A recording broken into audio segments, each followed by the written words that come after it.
Հիմա ես ձեզ կապացուցեմ, որ տիեզերքը դեմ է, որպեսզի ես կենդանիներ պահեմ։ Սկսեցինք։ Ես փոքր ժամանակ ունեի շուն, անունը Շարիկ էր։ Շարիկին շատ երկար տարիներ սիրելուց հետո մոտավորապես 6-7 տարեկան հաֆո կլիներ հաստատ ինքը։ Մի օր եկա դպրոցից տուն եւ տեսա, որ իմ ընտանիքի անդամները կորցրել են Շարիկին։ Դա։ Իդեպ կորցրել չի նշանակում, որ շունը ինքը իրան փախել կորել էր։ Չէ, իրանք էին տարել կորցրել։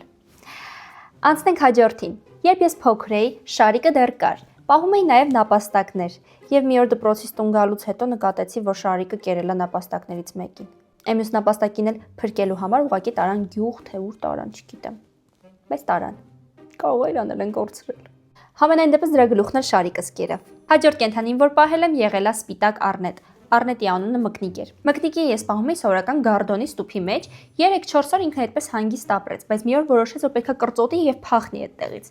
Փախավ, ես ամբողջ տնով մեկ ման էի գալիս իրան, փնտրեցի եւ գտա բալկոն դուրս գալու ճանապարհին։ Բռնեցի նրան, ինքը իմ ձեռքը կծեց։ Ես այսպես իրան բաց թողեցի, ուղիղ կատվի բերանը։